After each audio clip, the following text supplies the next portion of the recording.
Mən istərdim dünyanın aparıcı şirkətlərindən biri olan su sahəsində IDE Technologies'in və İsrailin təcrübəsini öyrənmək üçün sözü Chen Rosenfeld'e verək. Söz sizdədir, Chen.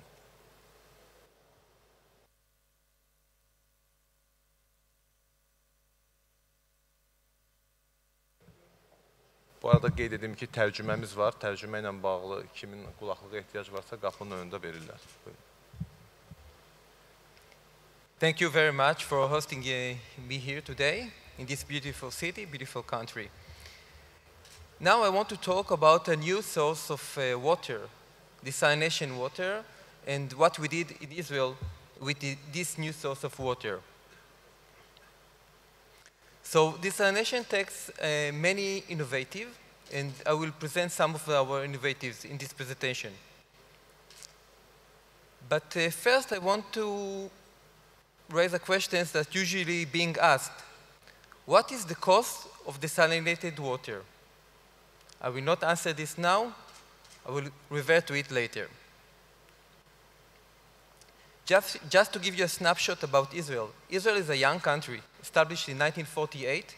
Most of the country is actually a desert, and we don't have enough natural sources of water. The population grows, we have climate change, and yet we found a new source of water. And this is all according to a government decision that came in 2003 to be an independent from weather and not to be dependent on weather and have this new source of water. But this is actually began a lot earlier, in around 1956, with our first prime minister, Mr. David Ben-Gurion, who was a very visionary man. And he said back then that in order to succeed in this country, this desert country, we must find a way how to purify seawater in order to have water for irrigation, agriculture, etc. Back then, it sounded like a crazy idea. Who can purify the seawater? But this man, our first prime minister, made this dream into reality. And the story of Israel is identical to the story of our company. About 60 years ago, our company was established, and giving an opportunity to provide a new source of water. We started with a thermal technology, and later on we moved to reverse osmosis technology, which I will elaborate in a minute. Just to give you numbers about the current situation in water in Israel. Our total consumption is around 1.6 billion of cubic meter per year. We have usage for domestic, for agriculture, industrial, and we also provide water to our neighbors, to Jordan and the Palestine Authority. And how much water we have from nature? Around 1 billion of cubic meter per year. So as you can see, we have a gap. We have a big gap of about 600 million cubic meter per year. So how did we close this gap? As I said earlier, we did new source of water, desalination. Currently, we have in Israel, we produce from seawater desalination around 600 million cubic meter per year.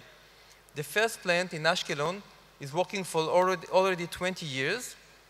And you can see many, many plants. Later on came Hadera, Palmachim, Ashdod, Sorek. And we have now two plants under construction, the Sorek A and Sorek B, in the Western Galilee.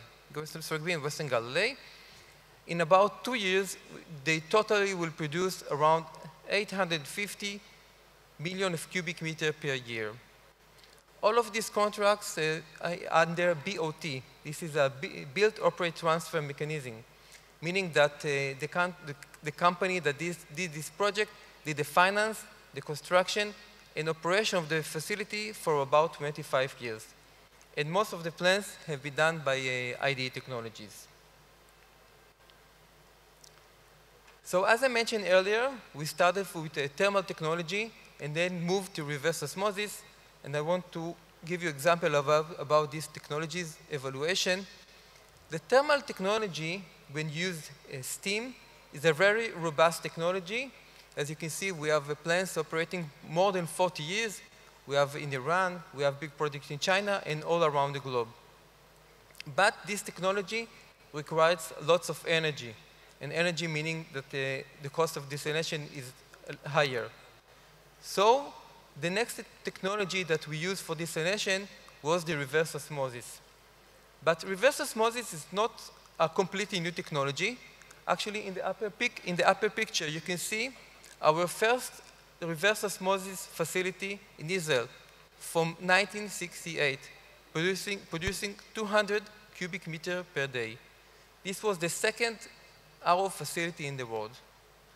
But later on, now under construction, we have the Sorek 2 facility providing 200 million of cubic meters per year. This is a big advantage what we did during the years. We didn't stop. We continued to develop new technologies, especially for industrial usage and brackish water. We have new technologies that's called max stage 2 desalter and the PFRO that overcome the barrier of recovery of reverse osmosis, meaning that we have less brine, etc. But I will not elaborate about these technologies. It will take us half a day. So how we managed to make desalinated water so cost-effective? During the years, we always came with new innovative, always taking care about to find a cost-effective solution, thinking about the environment, about the social. When you combine all of this together, we can achieve cost-effective technologies to make desalinated water less energy consumption, less costly, and more environmental friendly.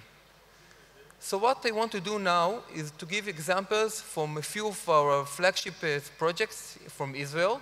Of course, we have many more projects around the globe, but I want to focus about the projects in Israel, the Ashkelon, Hadera, Sorek 1 and Sorek 2, and give you several examples from each one of these projects. I will start with the Ashkelon project. In this project, we implement the pressure center design. Usually in desalination facilities, we have the high pressure pump, the energy recovery devices, working in front of our bank or our skid. Each segment like this is independent. In this plant, what we did, we put all of the RO skids in one side and the high pressure pumps on the other sides connected together. This gives us a more flexible operation regime of the plant and a more cost-effective solution to operate the plant.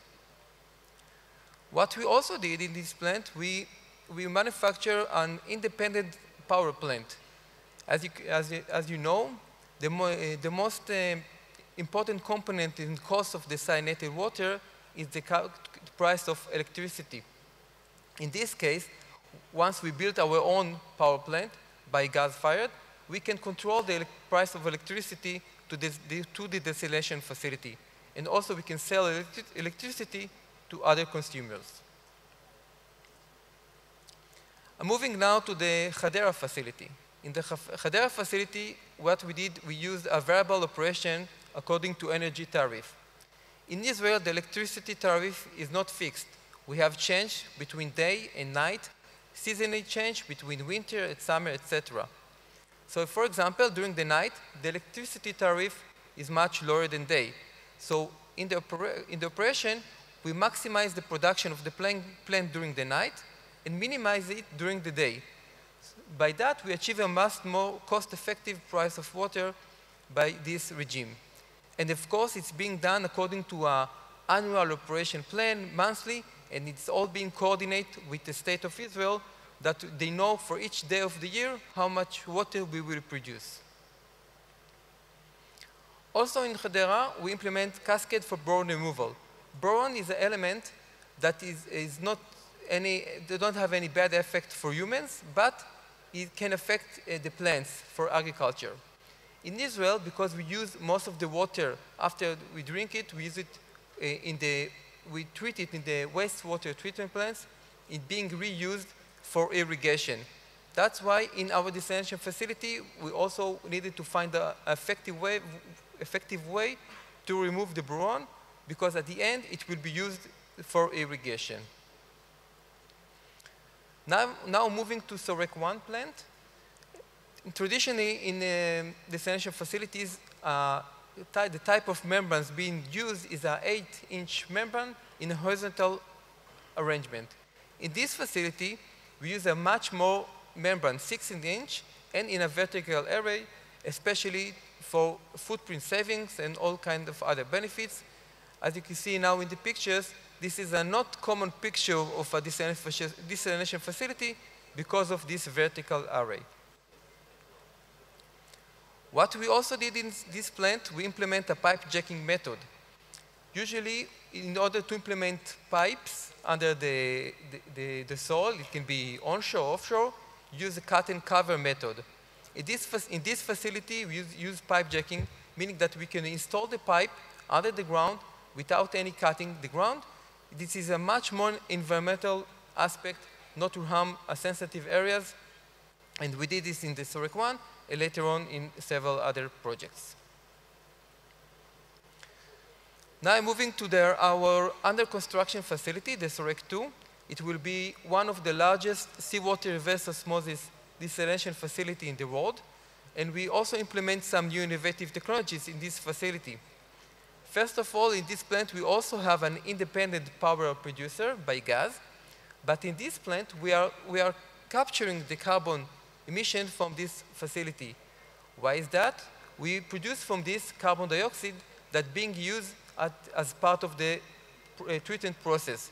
In this desalination facility, the last treatment process after the reverse osmosis is called post-treatment, when we put minerals back into the water, carbonate, etc.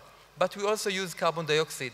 So instead of buying carbon dioxide, we can produce our own from the power plant, meaning that we are saving money, but also we are more environmental friendly. Same approach was using the saline water, what's called brine. It's very high salinity water.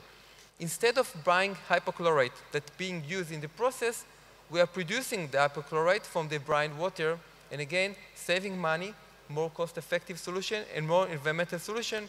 You don't have to transport chemicals, etc. What we also did in this facility, we implement our modular prefabricated design, called MPD. What we are doing in this facility and other, that in parallel to the civil works at site, we start to build our skids in our workshop, meaning that we can save time in construction time on site and building our skids in a more environmental, in more controlled environment area in the workshop. So you can see here, you can see starting from the design, and in the middle picture, you can see in our workshop, we build our skids completely with the valves, with the pipes, with the instrumentation. This, for example, we have one big workshop in Turkey, but we have more worldwide. And on the right, you can see the inside installation before we closed the building with the walls and the roof. Also, you can see it in this short video. You can see during the installation, we bring the skids to sites, and we take it out with all the pressure vessels inside. Only the membranes will be installed at a later stage into the pressure vessels. These skids are being shipped in a regular 40-inch container. I want to go back to the questions I put at the beginning. What is the cost of desalinated water? For sure, that seawater can be more expensive than rainwater or other natural sources. But, for example, what happened in Israel, we had a gap of around 600 million cubic meters per year of water. So what we can do with this gap of water? We just don't have water. So we close this gap with desalinated water. And yes, desalinated water can be more expensive than natural water. But what is more expensive than desalinated water is no water. And this is what we did in Israel, how we close this gap. Thank you very much.